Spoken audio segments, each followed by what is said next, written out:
Jumpa lagi di Vestok, channel kesayangan kita untuk belajar bersama mengenai keuangan, bisnis, dan juga investasi. Terima kasih pada Bapak Ibu dan teman-teman semua sudah klik video ini. Di kesempatan kali ini kita akan kembali belajar bersama melalui review saham IPO. Dan saham yang akan kita bahas ini adalah DKHH. Kita akan bahas tuntas di sini, jadi pastikan Bapak Ibu menonton video ini sampai akhir. Dan bagi Bapak Ibu yang baru join, langsung saja klik subscribe supaya nanti ke depannya kita bisa belajar bersama.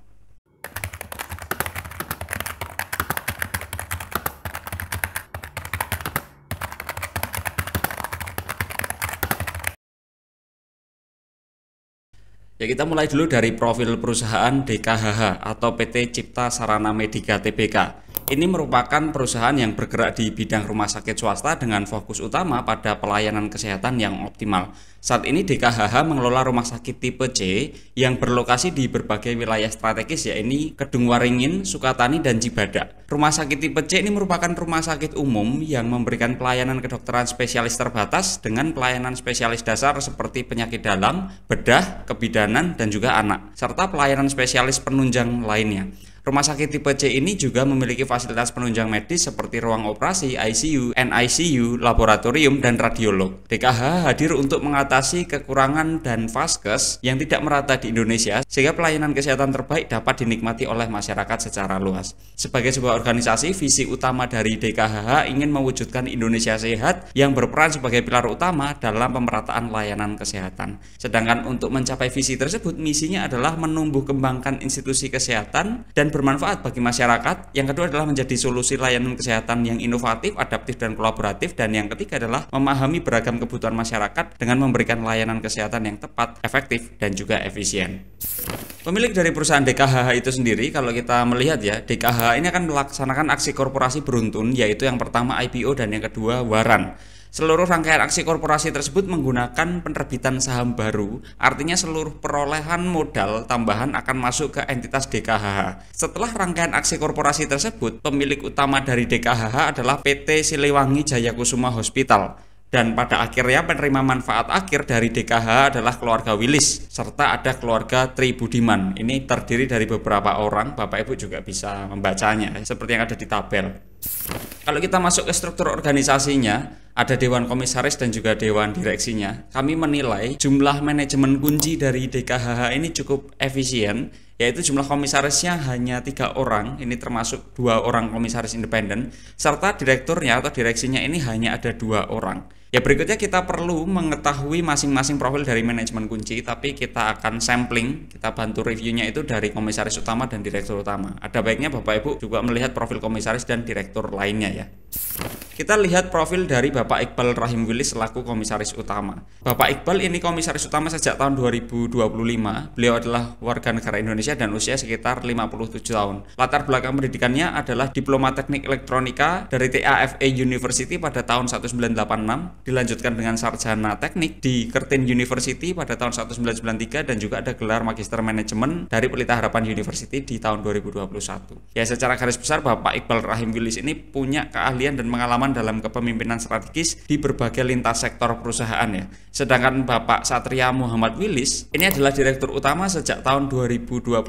Beliau WNI dan usianya relatif masih muda, yaitu sekitar 27 tahun. Latar belakang pendidikannya cukup bagus, yaitu Bachelor of Science dalam Filosofi, Politics and Economics dari University of Warwick di United Kingdom atau di Inggris ya. Sedangkan gelar berikutnya adalah Master of Science dalam Economics and Strategy for Business and Imperial College Business School di United Kingdom juga. Nah, Bapak Satria Muhammad Willis ini menurut pandangan kami secara garis besar memang masih relatif muda dengan gelar pendidikan yang bagus, tetapi pengalaman dalam bekerja masih relatif minim. Kalau kita lihat model bisnis utama dari DKHH, DKHH ini merupakan perusahaan yang bergerak di layanan kesehatan yang fokus utamanya pada pengelolaan rumah sakit swasta, termasuk rumah sakit umum, rumah sakit spesialis, ini mata, THT, kulit, jiwa, paru-paru, dan juga kanker, serta poliklinik dan juga klinik kesehatan. Produk dan jasa utama dari DKHH meliputi layanan rawat jalan, rawat inap, penunjang medis seperti laboratorium dan juga farmasi, serta layanan prostetik ortotik melalui kemitraan dengan PT Orthocare Indonesia. Proses operasional mencakup pelayanan kesehatan langsung yang dikelola oleh Rumah Sakit DKH Group yang tersebar di Sukabumi dan Bekasi.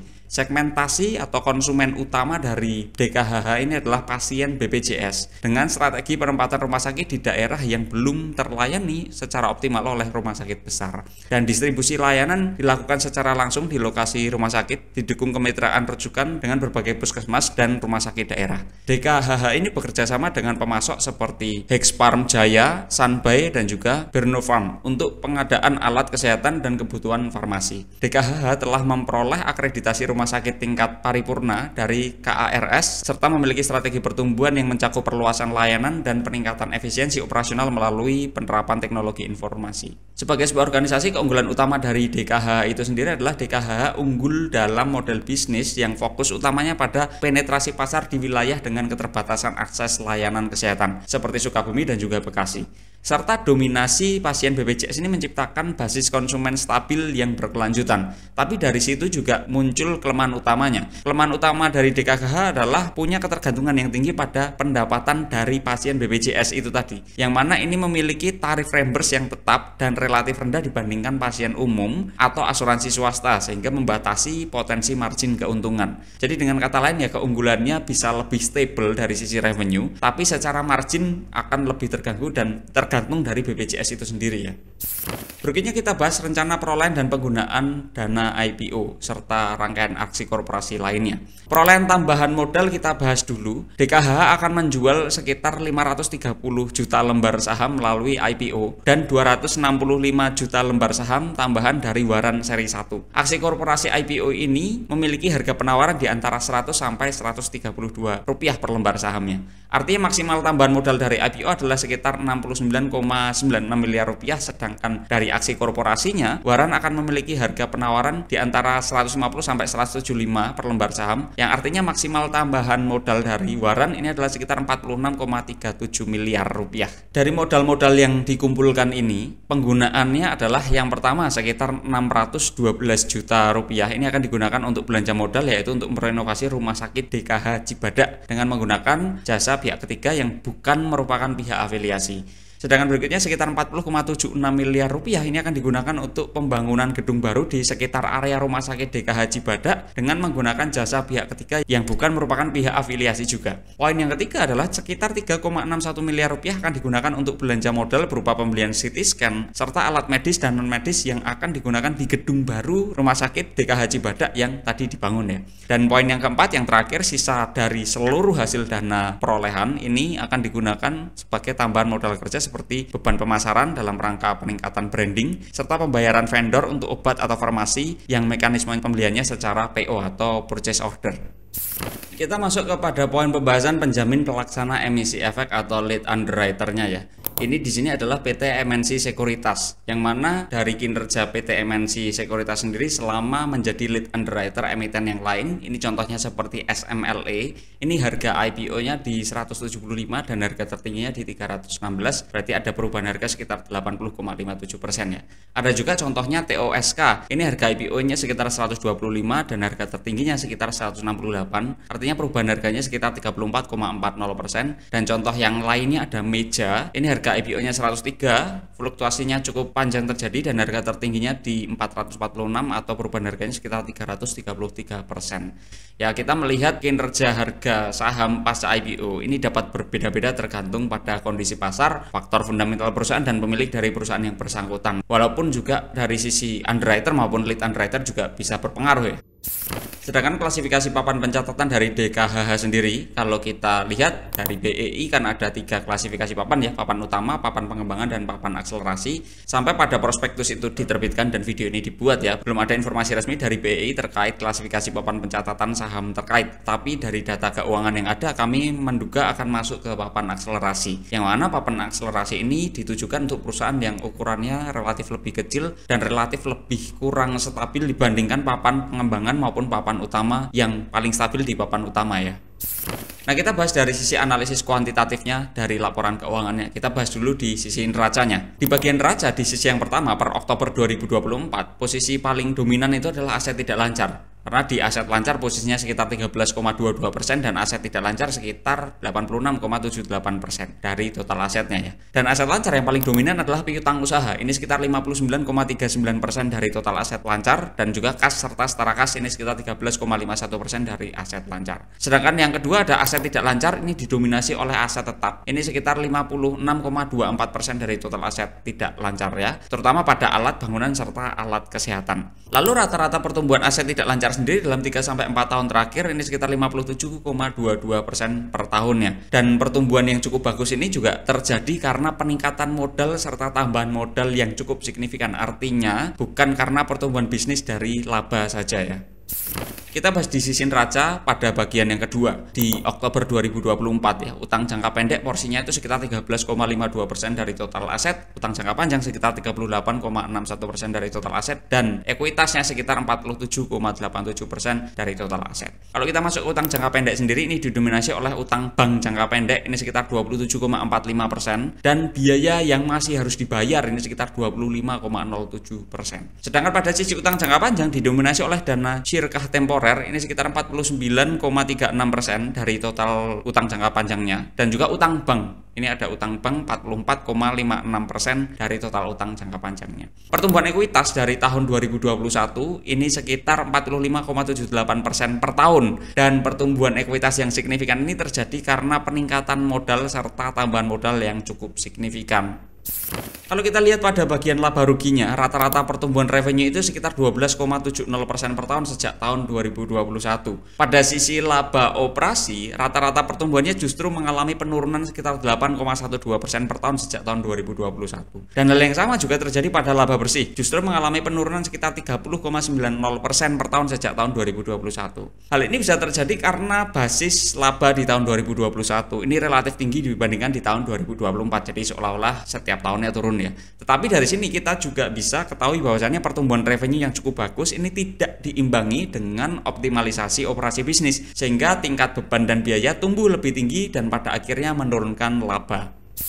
Kalau kita lihat dari sisi kontribusi revenue-nya, kontributor tertinggi pada revenue ini adalah dari segmen rawat inap dengan rata-rata kontribusi sekitar 59,88%. Dan pada segmen ini memiliki rata-rata pertumbuhan sekitar 1,24% sejak tahun 2021. Sedangkan kontributor berikutnya lagi pada revenue ini adalah pada segmen rawat jalan dengan rata-rata kontribusi sekitar 32,69%, dan pada segmen ini memiliki rata-rata pertumbuhan sekitar 21,11% per tahun sejak tahun 2021. Kelima segmen lainnya selain yang sudah disebutkan, ini tidak berkontribusi secara signifikan terhadap rata-rata revenue dari DKHH. Kalau kita lihat pada sisi kontribusi beban dan biaya, kontributor terbesar dari total beban dan biaya ini adalah pada beban pokok pendapatan, ini sekitar 68,12% dari total beban dan biaya, terutama untuk biaya obat dan alat kesehatan serta biaya tenaga medis. Sedangkan kontributor berikutnya pada total beban dan biaya ini adalah pada beban usaha, ini sekitar 23,85% dari total beban dan biaya, terutama untuk gaji dan tunjangan, beban penjualan, serta ada beban penyusutan. Terlepas dari beban dan biaya di atas kedua yang signifikan itu, DKHH juga punya beban keuangan yang cukup besar, karena per Oktober 2024 DKHH punya beban keuangan yang lebih besar dari laba usaha yang diperoleh. Ini secara bisnis sebetulnya dalam tanda kutip ya, ini sudah tidak masuk akal nih, karena kita bayar bank itu lebih mahal dibandingkan laba yang kita bisa peroleh sendiri. Ya, pada sisi arus kasnya, arus kas operasi dari DKHH dari tahun 2021 sampai sekarang ini masih relatif belum stabil, sedangkan hal yang sama juga terjadi pada arus kas operasi bersihnya, masih belum stabil. Seiring dengan fluktuasi arus kas operasi dengan semakin tingginya nilai investasi yang dilakukan, maka membuat arus kas operasi bersihnya bernilai negatif semakin dalam dari waktu ke waktu, terutama di estimasi 2024 nih negatifnya sangat tinggi ya.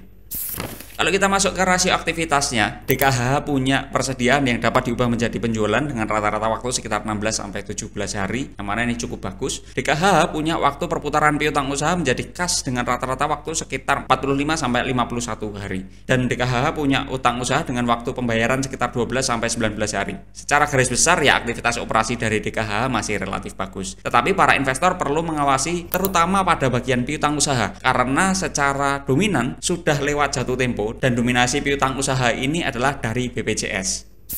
Sedangkan pada sisi rasio profitabilitasnya, sejak tahun 2021 rata-rata net profit margin itu hanya sekitar 4,19% dengan tren penurunan yang masih berlanjut dari tahun 2021. Di posisi terakhir net profit margin di level 1,72% saja, ini kecil sekali. Dan dari sisi return on equity menunjukkan tren yang sama. Rata-rata return on equity sejak tahun 2021 itu sekitar 8,34% dan di posisi terakhir return on equity-nya sekitar 2,02% saja. Kalau kita bahas dari sisi rasio likuiditas ya, pada posisi terakhir risiko dari rasio likuiditas DKHH berada pada level yang relatif tinggi risikonya. Kami juga melihat bahwasannya justru terjadi tren pelemahan sejak tahun 2021 ya. Dengan kata lain ya, posisi likuiditas dari DKHH ini relatif tidak bagus. Walaupun dengan adanya tambahan dana IPO dan warrant dapat memperbaiki likuiditas perusahaan. Sedangkan pada rasio solvabilitasnya, pada posisi terakhir, risiko dari rasio solvabilitas DKHH juga berada pada level yang relatif tinggi risikonya. Kami juga melihat bahwa justru terjadi tren pelemahan sejak tahun 2021. Meskipun level debt equity ratio ini mengalami tren perbaikan, artinya debt equity ratio itu berangsur-angsur turun ya, tetapi kemampuan bisnis dalam menghasilkan laba operasi untuk membayarkan beban bunga dari tahun 2021 juga mengalami penurunan. Dengan kata lain, solvabilitas dari DKHH ini relatif tidak bagus, walaupun dengan adanya tambahan dana IPO serta warrant nanti dapat memperbaiki solvabilitas perusahaan. Ya, kita bahas dari sisi kebijakan dividennya. Dari data-data yang ada, apabila kita coba melihat ya, dari tingkat kinerja masa lalu dan kita hitung dengan tingkat dividen payout ratio yang dijanjikan yaitu maksimal 50% dan tingkat harga IPO tertinggi di sekitar Rp132, maka hasil yang diperoleh ini adalah dividen per share terbaru di tahun 2024 yang kita satu tahun kan itu sekitar Rp0,46 per lembar sahamnya. Sedangkan dividen yield yang ada yang kita satu tahun kan juga ini sekitar 0,35% saja. Artinya ya tingkat dividennya sebenarnya kurang menarik ya, walaupun dividen payout rasionya cukup tinggi 50%-an. Tapi ya karena earning per share-nya kecil, jadi tingkat dividennya kurang menarik untuk kita bisa peroleh. Nah, kalau kita masuk ke bagian valuasinya dengan metode price brand yang sudah kita adjust dengan berbagai asumsi tentu saja ya. Asumsi yang kita gunakan, earning per share acuan awalnya menggunakan kinerja data 2024 yang kita satu tahun kan, yaitu EPS awalnya sekitar Rp0,93 per lembar saham. Dana IPO dan warrant akan membuat aset tumbuh sekitar 43,23% ya. Katakanlah laba itu tumbuh dekat dengan pertumbuhan aset, kita ambil angka 40% katakanlah ya. Dan estimasi earning per share-nya ini menjadi sekitar Rp1,30 per lembar saham. Apabila batas toleransi PE rasio sekitar 15, yang mana ini kami rasa cukup optimis dengan kondisi perusahaan dan tingkat laba yang ada, maka hasil perolehan perhitungannya sekitar Rp19 per lembar saham. Sedangkan di harga penawaran umum besok itu sekitar Rp100 sampai Rp132 per lembar saham, yang mana ini akan dilaksanakan di 5 Mei sampai 8 Mei 2025. Ya, artinya harga penawaran umum itu jauh di atas dari perhitungan valuasi secara rasional, walaupun ini juga sudah menggunakan asumsi-asumsi yang beberapa itu optimis ya. Ya, kesimpulan dari diskusi kita kali ini yang pertama adalah DKHH merupakan perusahaan yang bergerak di subsektor healthcare dengan bidang utama adalah healthcare providers, dan DKHH punya neraca yang kurang sehat, kemampuan mencetak laba bersih yang masih berfluktuasi, arus kas operasi yang berfluktuasi juga, serta potensi dividen yang rendah. Di penawaran umum besok, harga yang ditawarkan kami nilai berada di atas valuasi bisnisnya atau overvalued. Ya, itu tadi diskusi kita mengenai DKHH. Ya, kami mohon maaf kepada pihak-pihak yang mengupayakan DKHH supaya terlihat bagus, tapi di sini kita perlu sampaikan apa adanya karena kita di sini tujuannya untuk mengedukasi masyarakat supaya bisa menilai secara objektif. Tapi gimana menurut Bapak Ibu dan teman-teman semua? Apakah DKHH ini layak untuk kita tebus IPO-nya atau tidak? Coba drop di komen ya. Dan kita ucapkan terima kasih telah menonton video ini sampai akhir. Tonton juga video-video kita yang lainnya sudah kita sajikan. Bagikan juga video ini ke orang-orang lain supaya channel ini semakin bermanfaat ya. Dan sampai bertemu di video selanjutnya Bapak Ibu. Terima kasih dan selamat siang.